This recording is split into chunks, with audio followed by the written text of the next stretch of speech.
कुमारी। इंसान के मन की अधूरी इच्छाएं अगर पूरी न हो और वो अपने सामने में किसी और की वही सब इच्छाएं पूरी होते हुए देखता है तो उस इंसान के मन में इच्छाएं ईर्ष्या और द्वेष का रूप ले लेती है। इसी पे आधारित आज हम लोग एक कहानी सुनेंगे मुंशी प्रेमचंद जी द्वारा रचित, जिसका नाम है ज्योति। विधवा हो जाने के बाद बूटी का स्वभाव बहुत कटु हो गया था। जब बहुत जी जलता तो अपने मृत पति को कोसती, आप तो सिधार गए, मेरे लिए यह सारा जंजाल छोड़ दो। जब इतनी जल्दी जाना था तो ब्याह न जाने किस लिए किया। घर में भूजी भांग नहीं, चले थे ब्याह करने। वह चाहती तो दूसरी सगाई कर लेती। हीरो में इसका रिवाज भी है। देखने सुनने में भी बुरी न थी। 2 आदमी तैयार भी थे, लेकिन बूटी पतिव्रता कहलाने के मुंह को न छोड़ सकी और यह सारा क्रोध उतरता था उसके बड़े लड़के मोहन पर, जो अब 16 साल का हो चुका था। सोहन अभी छोटा था और मैना लड़की थी। ये दोनों अभी किसी लायक न थे। अगर यह तीनों न होते तो बूटी को क्यों इतना कष्ट होता। जिसका थोड़ा सा काम कर देती वही रोटी कपड़ा दे देता। जब चाहती किसी के सिर बैठ जाती। अब अगर कहीं बैठ जाए तो लोग यही कहेंगे 3-3 लड़कों के होते इसे क्या सूझा। मोहन भरसक उसका भार हल्का करने की चेष्टा करता। गायों भैंसों किसानी पानी दूहना मथना वह सब कर लेता, लेकिन बूटी का मुंह सीधा न होता। वह रोज एक न एक खुचर निकालते रहती और मोहन ने भी उसकी घुड़कियों की परवाह करना छोड़ दिया। पति उसके सिर गृहस्थी का वह भार पटक कर क्यों चला गया, उसे यही शिकायत। बेचारी का सर्वनाश ही कर दिया। न खाने का सुख मिला, न पहनने ओढ़ने का, न और किसी बात। इस घर में क्या आई मानो भट्ठी में पड़ गई। उसकी वैधव्य साधना और अतिरिक्त भोग लालसा में सदैव द्वंद्व सा मचा रहा था और उसकी जलन में उसके हृदय की सारी मृदुता जलकर भस्म हो गई। पति के पीछे और कुछ नहीं तो बूटी के पास 400-500 के गहने तो थे, लेकिन एक एक करके सब उसके हाथ से निकल गए।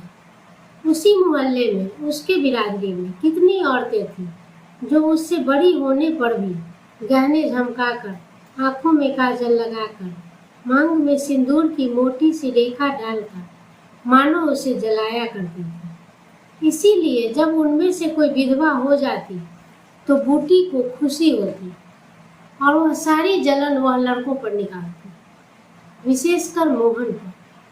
वह सारे संसार की स्त्रियों को अपना ही रूप देखना चाहती।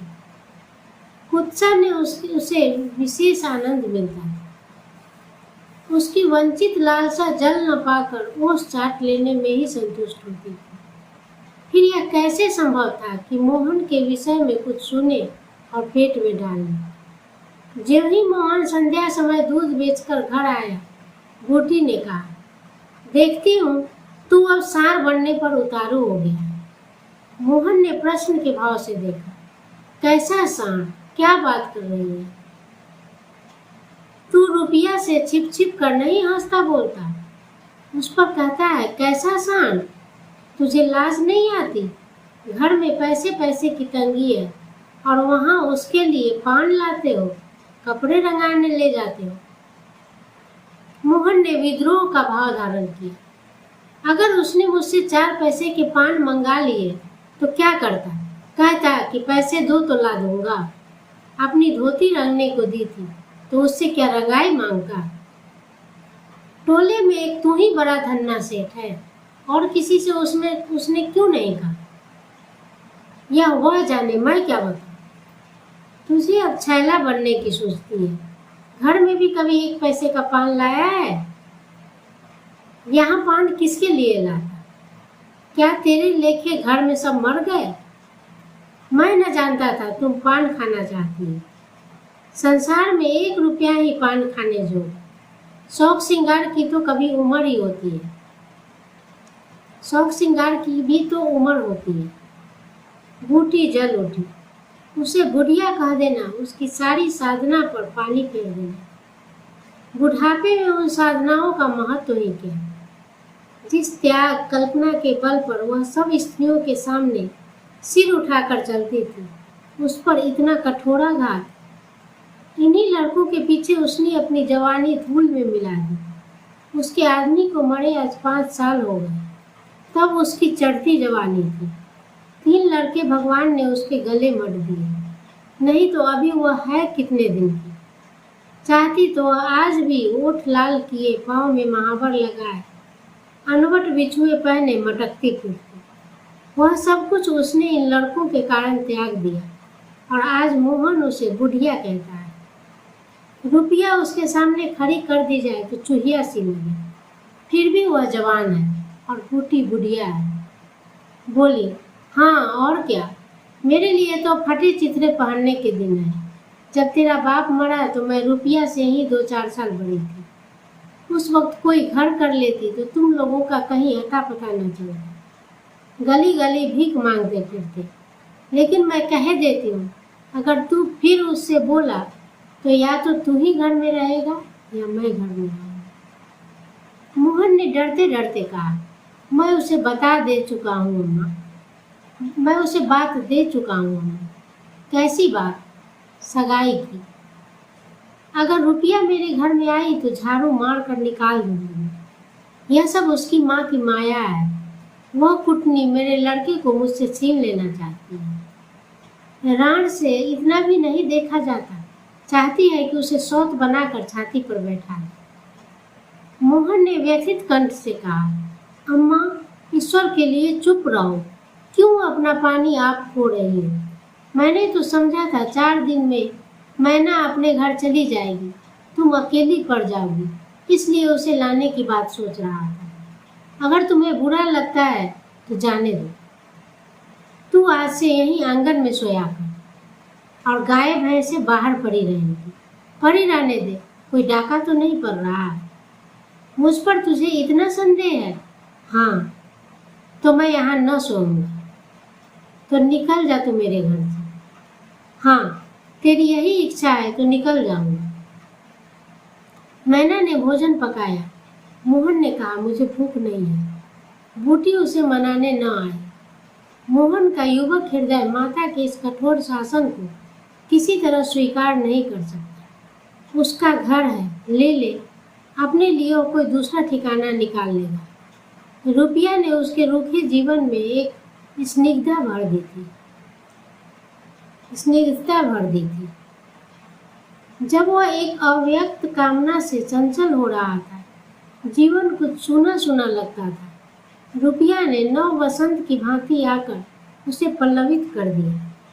मोहन को जीवन में एक मीठा स्वाद मिलने लगा। कोई काम करता होता पर ध्यान रुपया की ओर लगाता। सोचता उसे क्या दे दे कि वह प्रसन्न हो जाए। अब वह कौन मुंह लेकर उसके पास जाएगा? क्या उससे कह दे कि अम्मा ने मुझे तुमसे मिलने को मना किया है? अभी कल ही तो बरगद के नीचे दोनों में कैसी कैसी बातें हुई थी। मोहन ने कहा था, रूपा तुम इतनी सुंदर हो, तुम्हारे 100 ग्राहक निकल आएंगे। मेरे घर में तुम्हारे लिए क्या रखा है? इस पर रुपया ने जो जवाब दिया था वह तो संगीत की तरह अब भी उसके प्राणों में बसा हुआ था। मैं तो तुमको चाहती हूँ मोहन, अकेले सिर्फ तुमको। परगने के चौधरी हो जाए तब भी मोहन हो, मजूरी करने लगो तब भी मोहन हो। उसी रुपया से आज वह जाकर कहे कि मुझे अब तुमसे कोई सरोकार नहीं है। नहीं, यह नहीं हो सकता। उसे घर की परवाह नहीं है। वह रुपया के साथ माँ से अलग रहेगा। इस जगह न सही, किसी दूसरे मोहल्ले में सही। इस वक्त भी रुपया उसकी राह देख रही होगी। कैसे अच्छे बीड़े लगाती है। कहीं अम्मा सुन पावे कि वह रात को रुपया के द्वार पर गया था तो प्राण ही दे दे प्राण। अपने भाग तो नहीं बखानती कि ऐसी देवी बहू मिल जाती है। न जाने क्यों रुपया से इतना चिढ़ती है। वह जरा पान खा लेती है, जरा साड़ी रंग कर पहनती है, बस यही तो करती है। चूड़ियों की झनकार सुनाई दी। रुपया आ रही है। हाँ वही है। रुपया उसके सिरहाने आकर बोली, सो गए क्या मोहन? घड़ी भर से तुम्हारी राह देख रही हूँ, आए क्यों नहीं? मोहन नींद का मक्कर किए हुए पड़ा रहा। रुपया ने उसका सिर हिलाकर फिर कहा, क्या सो गए मोहन? उन कोमल उंगलियों के स्पर्श में क्या सिद्धि थी कौन जाने। मोहन की सारी आत्मा उन्मत्त हो उठी। उसके प्राण बाहर निकलकर रुपया के चरणों में समर्पित हो जाने के लिए उछल पड़ा। देवी वरदान के लिए सामने खड़ी है। सारा विश्व जैसे नाच रहा है। उसे मालूम हुआ जैसे उसका शरीर लुप्त हो गया। केवल वह एक मधुर स्वर की भांति विश्व की गोद में से चिमटा हुआ उसके साथ नृत्य करा। रुपया ने फिर कहा, अभी से सो गए क्या जी? मोहन बोले, हाँ जरा नींद आ गई थी रुपया। तुम इस वक्त क्या करने आई? कहीं अम्मा देख ले तो मुझे मार ही डाले। तुम आज आए क्यों नहीं? आज अम्मा से लड़ाई हो गई। क्या कहती थी? कह रही थी रुपया से बोलेगा तो प्राण दे दूंगी। तुमने पूछा नहीं रुपया से क्यों चिढ़ती है? अब उनकी बात क्या कहूँ रूपा, वो किसी का खाना पहनना नहीं देख सकती। अब मुझे तुमसे दूर रहना पड़ेगा।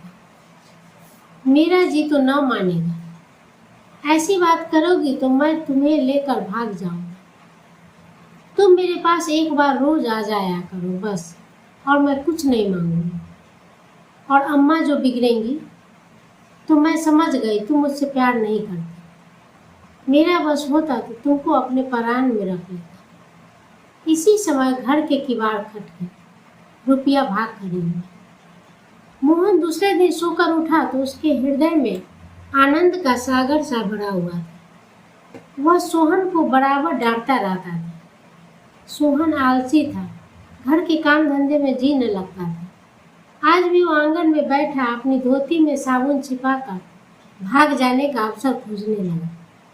मोहन ने मुस्कुराकर कहा, क्या धोती बहुत मैली हो गई है सोहन? धोबी को क्यों नहीं दे देते?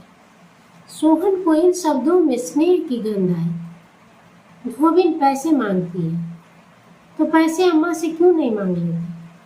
अम्मा कौन पैसे दे देगी? तो मुझसे ले लो। यह कहकर उसने एक ही कन्नी उसकी ओर फेंक दी। सोहन प्रसन्न हो गई। भाई और माता दोनों ही उसे धिक्कारते थे। बहुत दिनों बाद आज उसे स्नेह की मधुरता का स्वाद मिला। इकन्नी उठा ली और धोती को वहीं छोड़कर गाय को खोलकर ले गई। मोहन ने कहा, तुम रहने दो, मैं इसे लिए जाता हूँ। सोहन ने पगहिया भाई को देकर फिर पूछा, तुम्हारे लिए चीलम रख आऊं? जीवन में आज पहली बार सोहन ने भाई के प्रति ऐसा सद्भाव प्रकट किया था। इसमें क्या रहस्य है, यह मोहन की समझ में न आया। बोला, आग हो तो रख लाओ। मैना सिर के बाल खोले आंगन में घड़ौदा बना रही थी। मोहन को देखते ही उसने घड़ौदा बिगाड़ दिया और आंचल से बाल छिपाकर रसोई घर में बर्तन उठाने लगी। मोहन ने पूछा, क्या खेल रही थी मैना? मैना डरी हुई बोली, कुछ तो नहीं। तू तो बहुत अच्छे घरौंदे बनाती है, जरा बना तो मैं देखूं। मैना का रुआंसा चेहरा खिल उठा। प्रेम के शब्द में कितना जादू है। मुंह से निकलते ही जैसे सुगंध फैल गई। जिसने सुना उसका हृदय खिल उठा। जरा जहाँ भय था वहाँ विश्वास चमक उठा। जहाँ कटुता थी वहाँ अपनापा छलक पड़ा। चारों ओर चेतनता छोड़ गई। कहीं आलस्य नहीं, कहीं खिन्नता नहीं। मोहन का हृदय आज प्रेम से भरा हुआ है। उसमें सुगंध का विकर्षण हो रहा है। मैना घरौंदा बनाने बैठ गई। मोहन ने उसके उलझे हुए बालों को सुलझाते हुए कहा, तेरी गुड़िया का ब्याह कब होगा मैना? न्योता दे, कुछ मिठाई खाने को मिले। मैना का मन आकाश में उड़ने लगा। अब भैया पानी मांगे तो वह लोटे को राख से खूब चमाचम करके पानी ले जाएगी। अम्मा पैसे नहीं देती। गुड्डा तो ठीक हो गया है, टीका कैसे भेजूं? कितने पैसे लेगी? एक पैसे के बतासे लूंगी और एक पैसे का रंग, जोड़े तो रंग जाएंगे कि नहीं? तो 2 पैसे से तेरा काम चल जाएगा, तो 2 पैसे ही दे दो भैया, तो मेरी गुड़िया का ब्याह धूमधाम से हो जाए। मोहन ने पैसे हाथ में लेकर मैना को दिखाए। मैना लपकी। मोहन ने हाथ ऊपर उठा लिया। मैना ने हाथ पकड़कर नीचे खींचना शुरू किया। मोहन ने उसे गोद में उठा लिया। मैना ने पैसे ले लिए और नीचे उतरकर नाचने लगी। फिर अपनी सहेलियों को विवाह का न्योता देने के लिए भागी। उसी वक्त बूटी गोबर का छौवा लिए जा पहुंची। मोहन को खड़े देखकर कठोर स्वर में बोली, अभी तक मटर गश्ती ही हो रही है, भैंस कब दुई जाएगी? आज बूटी को मोहन ने विद्रोह भरा जवाब न दिया, जैसे उसके मन में माधुर्य का कोई सोता सा फूल गया। माता को गोबर का बोझ लिए देखकर उसने जीवा उसके सिर से उतार दिया। बूटी ने कहा, रहने दे, जाकर भैंस दूध ले, मैं तो गोबर लिए जाती ही हूँ। तुम इतना भारी बोझ क्यों उठा लेती हो? मुझे क्यों नहीं बुला लेती? माता का हृदय वात्सल्य से गदगद हो गया। तू जा, अपना काम देख, मेरे पीछे क्यों पड़ता है? गोबर निकालने का काम मेरा है और दूध कौन दुएगा? वह भी मैं ही करूँगा। तू इतना बड़ा योद्धा है कि सारे काम कर लेगा। जितना कहता हूँ उतना कर लूँगा। तो मैं क्या करूँगी? तुम लड़कों से काम लो, जो तुम्हारा धर्म है। मेरी सुनता है कोई? आज मोहन बाजार से दूध पहुँचा कर लौटा तो पान, कत्था सुपारी, एक छोटा सा पानदान और थोड़ी सी मिठाई लाई। बूटी बिगड़कर बोली, आज पैसे कहीं फालतू मिल गए थे क्या? इस तरह उड़ाएगा तो कै दिन निभा होगा। मैंने तो 1 पैसा भी नहीं उड़ाया अम्मा। पहले मैं समझता था तुम पान खाती ही नहीं, तो अब मैं पान खाऊंगी। हाँ और क्या, जिसके 2-2 जवान बेटे हों, क्या वह इतना शौक भी नहीं रख सकती? बूटी के सूखे कठोर हृदय में कहीं से कुछ हरियाली निकल आई। एक नन्ही सी कोपल थी, लेकिन उसके अंदर कितना जीवन, कितना रस था। उसने मैना और सोहन को एक एक मिठाई दे दी, फिर मोहन को देने लगी। मिठाई तो लड़कों के लिए लाया था अम्मा, और तू तो बूढ़ा हो गया क्या? इन लड़कों के सामने तो बूढ़ा ही, लेकिन मेरे सामने तो लड़का ही है।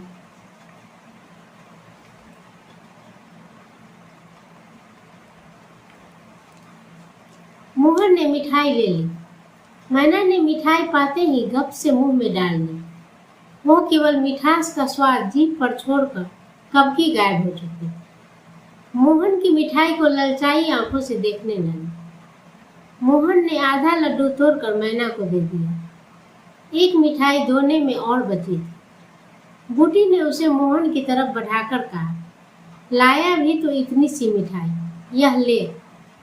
मोहन ने आधी मिठाई मुंह में डालकर कहा, यह तुम्हारा हिस्सा है अम्मा।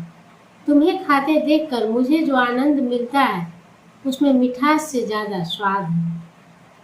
उसने आधी मिठाई सोहन को और आधी मोहन को दे दी। फिर पानदान खोलकर देखने लगी।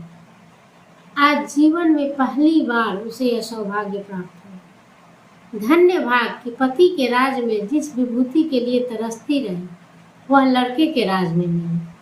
पानदान में कई कुल्हियां हैं, और देखो 2 छोटी छोटी चिमचियां भी हैं। ऊपर कड़ा लगा हुआ है, जहाँ चाहो लटका कर ले जाओ। ऊपर की तस्तरी में पान रखे जाएंगे।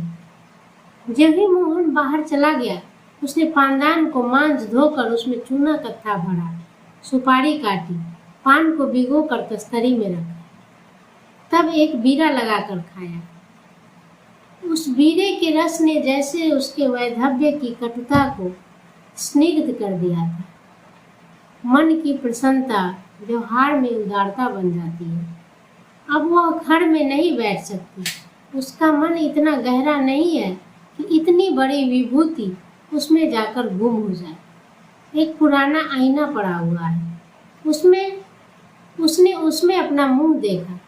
होठों पर लाली तो नहीं है। मुंह लाल करने के लिए उसने थोड़े ही पान खाया। धनिया ने आकर कहा, काकी तनिक रस्सी दे दो, मेरी रस्सी टूट गई। कल बूटी ने साफ कह दिया होता, मेरी रस्सी गांव भर के लिए नहीं है, रस्सी टूट गई है तो बनवा लो। आज उसने धनिया को रस्सी निकालकर प्रसन्न मुख से दे दी और सद्भाव से पूछा, लड़के के दस्त बंद हुए कि नहीं धनिया? धनिया ने उदास मन से कहा, नहीं काकी, आज तो दिन भर दस्त आए, जाने दांत आ रहे हैं। पानी भर ले तो चल जरा देखो, दांत ही है कि कुछ और फसाद है, किसी की नज़र वजर तो नहीं लगी। अब क्या जाने काकी, कौन जाने किसकी आंख फूटी। चंचल लड़कों को नज़र का बड़ा डर रहता है। जाते चुमकार कर बुलाया, झट उसकी गोद में चला जाता है। ऐसा हंसता है कि तुमसे क्या कहूँ। कभी कभी माँ की नज़र भी लग जाया करती है। ये नौज काकी, भला कोई अपने लड़के को नज़र लगाएगा? यही तो तू समझती नहीं, नज़र आप ही आप लग जाती है। धनिया पानी लेकर आई तो बूटी उसके साथ बच्चे को देखने चली। तू अकेली है, आजकल घर के काम धंधे में बड़ा अड़स होता होगा। नहीं अम्मा, रुपया आ जाती है, घर का कुछ काम कर देती है, नहीं अकेले तो मेरी मरण हो जाती। बूटी को आश्चर्य हुआ। रुपया को उसने केवल तितली समझ रखा था। रुपया? हाँ काकी, बेचारी बड़ी सीधी है, झाड़ू लगा देती है, चौका बर्तन कर देती है, लड़के को संभाल लेती है। गाढ़े समय कौन किसकी बात को पूछता है काकी? उसे तो अपने मिस्सी काजल से छुट्टी नहीं मिलती होगी। यह तो अपनी अपनी रुचि है काकी।